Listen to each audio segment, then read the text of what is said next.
اعوذ باللہ من الشیطان الرجیم بسم اللہ الرحمن الرحیم۔ دوستو، میرا نام ڈاکٹر ابو عبداللہ ہے اور آپ میرا یوٹیوب چینل دیکھ رہے ہیں۔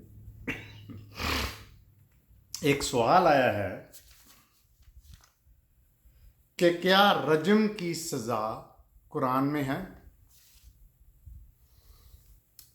اچھا، یہ سوال کرنے والے نے، دوست نے مجھے کہا ہے کہ ایک اہل حدیث کے ہیں مولانا ابتسام الہی، انہوں نے کسی ٹی وی پروگرام میں کہا ہے کہ یہ رجم کرنا چاہیے شادی شدہ کو، پتہ نہیں انہوں نے کہیں 80 کوڑے، غیر شادی شدہ کو پتہ نہیں، شادی شدہ کو انہوں نے فرمایا کہ 80 کوڑے، اور پتہ نہیں دوسرے کو رجم کی سزا دینی چاہیے۔ یہ جو آج کل مولوی ایک پکڑا گیا ہے سوڈومی میں، اس سلسلے سے میں انہوں نے کہا۔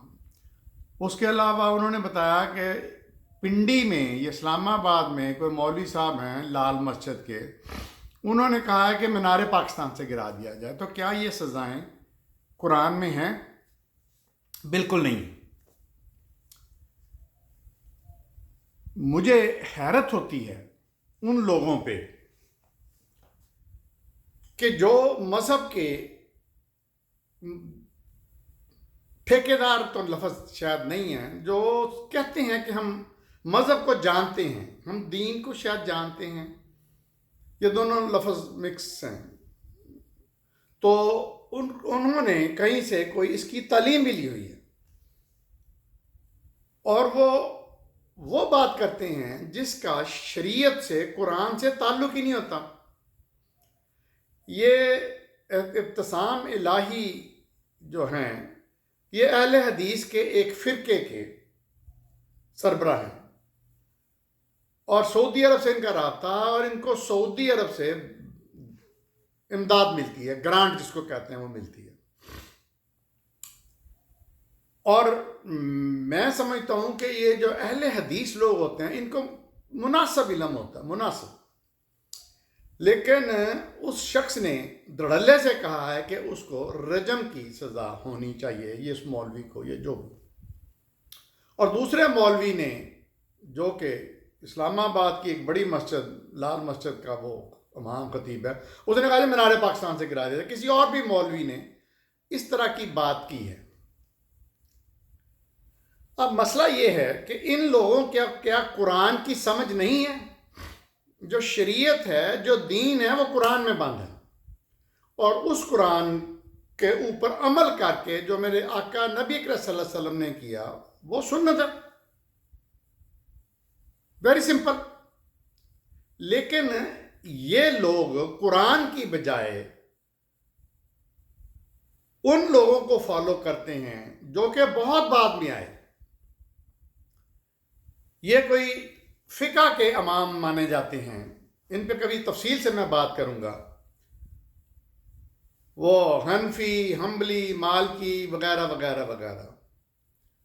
اب ان چاروں حضرات نے دین کا کیا کیا، وہ کسی وقت تفصیل سے ان کے بارے میں بات ہوگی، لیکن فی الحال اتنی بات ہمیں سمجھ میں آنی چاہیے کہ یہ قرآن ہی ہے جو کہ آخری کتاب ہے، جس کا ذمہ اللہ نے خود لیا ہے حفاظت کا قیامت تک کے لیے، اور جس میں وہ کہتا ہے کہ میں نے اس کو پڑھنے کے لیے آسان بنا دیا، اور اس میں کوئی تبدیلی نہیں دنیا کی طاقت لا سکتی، ذرا سی بھی چینج نہیں لا سکتی، لیکن ہم اس کو ایک طرف چھوڑ دیتے ہیں، اور ہم وہاں سے نکالتے ہیں شریعت کو، یا اپنے مقاصد کے لیے، یا کسی بھی وجہ سے، جو کہ قرآن میں ہے ہی نہیں۔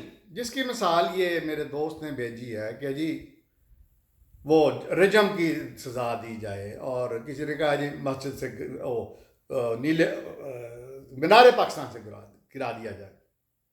اب ہم دیکھتے ہیں کہ حقیقتاً یہ جو رجم ہے، یہ کس میں ہے؟ رجم کا مطلب یہ ہوتا ہے کہ کسی مرد یا عورت کو زمین میں گاڑ کر گردن تک اس کے اوپر پتھراؤ کیا جائے، پتھر مارے جائیں، لوگ اکٹھے ہو کے پتھر ماریں، اس کے چیتھڑے اڑ جائیں تو وہ مر جائے، یہ رجم کی سزا ہے۔ جیسے میں نے پہلے بتایا کہ یہ قرآن میں ہے، ایبسولوٹلی ناٹ، بالکل قرآن میں نہیں۔ تو پھر یہ کس میں ہے؟ یہ اللہ سبحانہ تعالیٰ نے یہودیوں کو، بنی اسرائیل کو یہ تورات میں سزا دی، یہ تورات میں ہے، قرآن میں نہیں ہے۔ میں پھر ریپیٹ کرتا ہوں، یہ تورات میں ہے رجم کی سزا۔ اور کیوں ان کو دی گئی؟ کیونکہ ان کی بدعمالیاں اتنی تھیں، وہ اتنا اللہ سبحانہ تعالیٰ کے ساتھ ہر اس کے احکامات کے تمسخر اڑاتے تھے کہ اللہ تعالیٰ کو، اگر اللہ نے ان کو پریولیج دی تو لیکن اللہ تعالیٰ نے ان کو سزائیں بھی اسی طرح تورات میں دی۔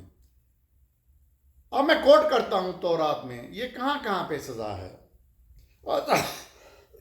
اچھا، یہ سزا صرف یہ جنسی تعلقات پہ نہیں دی گئی یا ریپ یا سوڈومی پہ، یہ بہت سی چیزوں کے اوپر اللہ نے تورات میں دی۔ اچھا، اب تورات کیا یہ وہی ہے؟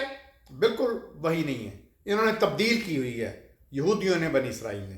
تو ہم دیکھتے ہیں کہ آج کل کی تورات میں یہ کہاں کہاں پہ رجم کی سزا آئی ہے۔ ایکزوڈس جو کتاب ہے ان کی تورات کی 5 کتابیں ہیں جو بائبل میں پہلی ہے، ان کو تورات کہا جاتا ہے، تورا، یا انگلش میں تورا کہہ لیں۔ اب اس میں میں کوٹ کرتا ہوں جہاں جہاں یہ سزا آئی ہے۔ یہ کتاب ایکزوڈس ہے، اس کے 19ویں چیپٹر میں 13 نمبر آئے تھے، پھر 21 نمبر چیپٹر میں 28 نمبر آئے تھے، پھر نمبرز ہے ان کی کتاب، نمبر، اس کے 15 نمبر چیپٹر کی 32ویں آیت میں ہے، پھر لیویٹیکس ہے ان کی کتاب، مطلب 5 کتابوں میں، اس کی مختلف اس میں آیات میں ہے، جیسے 20 نمبر جو ان کا چیپٹر ہے اس کی 2 سے 5، پھر اسی چیپٹر 20 کی 13 نمبر آیت، پھر اسی چیپٹر 20 کی 27 نمبر آیت میں یہ رجم کا آیا ہوا ذکر۔ اس کے بعد 24 نمبر چیپٹر کی 10 نمبر آیت میں اس کا ذکر ہے۔ اب ایک اور ان کا چیپٹر ہے ڈیوٹرانومی میں مندرجہ ذیل آیات میں، چیپٹرز میں اس رجم کا ذکر ہے۔ 12 نمبر چیپٹر کے 18 سے 21 آیات، 13 نمبر چیپٹر کی 7ویں آیات، 22 نمبر چیپٹر کی 13 نمبر آیت، 23 نمبر آیت، 24 نمبر آیت، 25، 26، 27۔ تو یہ دوستو تورات میں تفصیلی ذکر ہے، قرآن میں ذکر نہیں ہے رجم کا۔ اچھا، اب یہ مسلمانوں نے، یہ جو لوگ جنہوں نے بتایا ہے، ابتسام علائی ظہیر یا وہ جو مولوی صاحب ہیں اسلام آباد والے، یہ لوگ قرآن کی بجائے یہ جو 4 جن کو ائمہ کہتے ہیں، امام کہتے ہیں، جو کہ بہت بعد میں آئے اور جن کی کوئی اتھارٹی نہیں کسی نے دی، نہ اللہ نے نہ اللہ کے رسول نے، انہوں نے اپنے اپنے مذہب بنائے۔ یہ لوگ چاروں ایک دوسرے کے شاگرد وغیرہ تھے، انہوں نے اپنے اپنے مذہب علیحدہ علیحدہ بنائے، دین اسلام کا تعلق نہیں ان سے۔ مثلا حنفی، شافی، حنبلی، مالکی، یہ 4 اصل میں شروع میں یہ ان کو فقہ کے دیا جاتا ہے، لیکن میں ان کو مذہب شمار کرتا ہوں، فقہ نہیں، میں ان کو مذہب شمار کرتا ہوں۔ اب یہ 4 جو تھے امام، انہوں نے یہ مذہب بنائے۔ اب ان 4 نے شادی شدہ مرد اگر یہ کرتا ہے جنسی تعلقات یا ریپ، جو بھی لفظ بولیں، اس کے لیے رجم کی سزا مقرر کی، اللہ نے نہیں کی، ان 4 مولانا بڑے اماموں نے مقرر کر دی۔ اب جو بھی کوٹ کرتا ہے تو وہ انہی کی باتیں کوٹ کرتا ہے، انہی کا مذہب سے کوٹ کرتا ہے، قرآن نہیں کرتا، قرآن میں ہے ہی نہیں۔ اچھا، یہ کرتے ہیں صرف رجم۔ اب شیعہ حضرات کیا کرتے ہیں؟ شیعہ حضرات جو ہیں ہومو سیکچولیٹی وغیرہ یہ وہ، اس میں رجم کی سزا، ایک تو رجم کی سزا کا کہتے ہیں، ایک بلندی سے گرانا، وہ جو مولوی صاحب ہیں نا اسلام آباد جنہوں نے کہا جی منارے پاکستان سے گرایا جائے، بلندی سے گرانا۔ نمبر 3 برن کرنا، جلا دینا، جو ہندو کرتے ہیں اپنے مردوں کو۔ اب اللہ تعالیٰ بندہ ان لوگوں سے پوچھے، یہ 5 مذہبوں کے لوگوں سے، کہ کیا قرآن میں یہ لفظ ہے؟ قرآن میں اللہ تعالیٰ نے جو سزا دی ہے وہ میریڈ اور ان میریڈ کے لیے صرف کوڑے ہیں، جس کو ہم لیشز انگریزی میں کہتے ہیں، 80 اور 100، صرف کوڑے ہیں اور کچھ ہے ہی نہیں۔ اچھا، اب میں نے ذاتی طور پہ کچھ ویڈیو، کیونکہ سوشل میڈیا کا زمانہ ہے، تو ذاتی طور پہ میں نے ایران کی کچھ ویڈیوز دیکھی ہیں یا کئی اور کی بھی دیکھی ہیں، کہ جس میں کسی عورت کو زمین میں گاڑ کے اس کے اوپر 100 کارڈ مسلمان پتھر مار مار کے اس کو مار دیتے ہیں۔ اور یہ چیز جو گورے ہیں، یہ جو ویسٹرن لوگ ہیں، یہ اس کا بڑا فائدہ اٹھاتے ہیں کہ جی دیکھو کس قسم کی سزائیں مسلمانوں نے دیتے ہیں، جب کہ یہ اسلام میں ہے ہی نہیں۔ کتنی مزیداری کی بات ہے۔ تو یہ حیرانگی ہوتی ہے کہ یہ لوگ دین سے کتنا دور ہیں، قرآن کو پڑھتے ہی نہیں ہیں۔ دین قرآن میں بند ہے اور اس کو اللہ کے نبی نے اپنایا، پریکٹیکل کیا، سنت کہتے ہیں جس کو۔ اچھا، اب اسلام میں جو سزائیں ہیں آپ تھوڑا سا سمجھیے گا۔ اسلام میں سزا کا کیا، سزا کا تصور کیا ہے؟ اس سے پہلے میں قربانی کے جانور کی بات لوں گا کہ اللہ تعالیٰ کہتا ہے کہ جب کسی جانور کو ذبح کرو حلال طریقے سے تو تیز چھری سے کرو۔ کس لیے؟ تاکہ اس کو کم سے کم تکلیف ہو۔ سعودی عرب میں تلوار سے کسی چیز کا جب وہ کرتے ہیں، سزا دیتے ہیں، تو تلوار سے دیتے ہیں۔ کیوں؟ تلوار ایک ہی جھٹکے میں گردن اتار دیتی ہے۔ اب مرنے والا جو ہے اس کو آپ اندازہ کریں کہ کتنی سزا، کتنی اس کو وہ ہوتی ہوگی تکلیف۔ ایک ہی سیکنڈ میں تلوار کا وار ہوا، یعنی اس کو سزا جب دی گئی تلوار سے تو دوستو اس کو کم سے کم تکلیف ہو۔ اب گوروں نے جو پھانسی کا لگایا، سزا دینی شروع کی، تو اس میں ہوتا یہ ہے کہ رسا جب ڈالتے ہیں تو آدمی جو ہے وہ آدھا گھنٹہ تقریباً، یہ ڈاکٹروں نے بتایا ہے کہ آدھا گھنٹہ تک کمپلیٹ اس کی موت ہوتی ہے۔ جو ڈاکٹر کھڑا تھا ساتھ، پھر وہ تصدیق کرتا جی مر گیا۔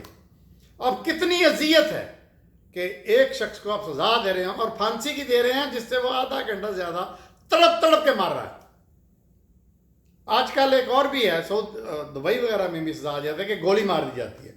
اب جب گولی مارتے ہیں تو پھر بھی امیجیٹ وہ جو شخص ہے نہیں مرتا جس کو سزا دی جا رہی، وہ پھر بھی اس کو کچھ ٹائم لگتا ہے مرنے میں، وہ تڑپتا ہے۔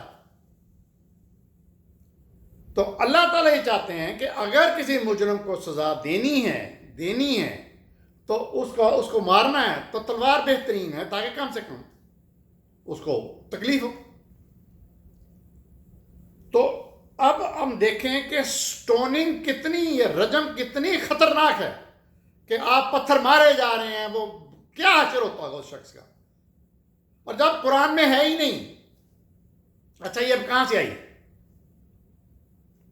انہوں نے بتایا کچھ لوگوں نے کہ جی مطلب حدیث میں ایسا پتہ چلتا ہے کہ نبی اکرم صلی اللہ علیہ وسلم نے کسی کو رجم کی سزا دی۔ اچھا، ایک یا دو واقعے ہوں گے۔ اچھا، ایک ذہن میں ہمیشہ یاد رکھیں کہ قرآن اونلی سرٹیفائڈ اور سند یافتہ کتاب ہے جس کی اللہ بات کر رہا ہے۔ اس کے بعد احادیث سنت جو ہیں وہ صحیح ہو بھی سکتی ہے، نہیں بھی ہو سکتی، کیونکہ اس کی حفاظت کوئی نہیں کر رہا۔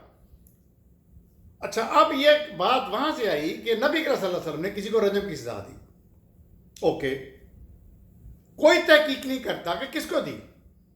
اللہ تعالیٰ قرآن پاک میں کہتا ہے نبی صلی اللہ علیہ وسلم کو کہ میرے نبی پیارے، یہ یہودیوں کو ان کی کتاب تورات کے مطابق فیصلہ کرو۔ اور یہودی خود کہتے تھے کہ جب نبی کریم صلی اللہ علیہ وسلم حاکم بن گئے مدینے کے، تو یہودی خود کہتے تھے کہ آپ ہماری تورات کے مطابق فیصلہ کریں۔ وہ یہودی تھے، وہ جو ایک یا دو واقعہ پتہ چلتا ہے کہ اللہ کے نبی نے رجم کا حکم دیا، وہ یہودی تھے اور اللہ کے نبی نے ان کی کتاب کے مطابق فیصلہ دیا تھا۔ وہ مسلمان نہیں تھے، لیکن کون پتہ کرے، کون تصدیق کرے، کون ریسرچ کرے، ٹائم ہی نہیں ہے۔ اندھا دھند بولتے ہیں لوگ آ کے یہ مذہبی غلط ملت، اور ان کو سمجھ نہیں آتی کہ اللہ تعالیٰ کس قدر غصہ میں ہوگا کہ جب آپ قرآن کی بجائے کہیں اور سے لا کے انسانوں کے بنے ہوئے فقہی یا مذہبی قوانین کا سہارا لے کے تو یہ بات کرتے ہیں جی رجم کر دیا جائے۔ تو یہ تھا رجم کے بارے میں سوال۔ دیکھتے رہیے میرا چینل ڈاکٹر ابو عبداللہ۔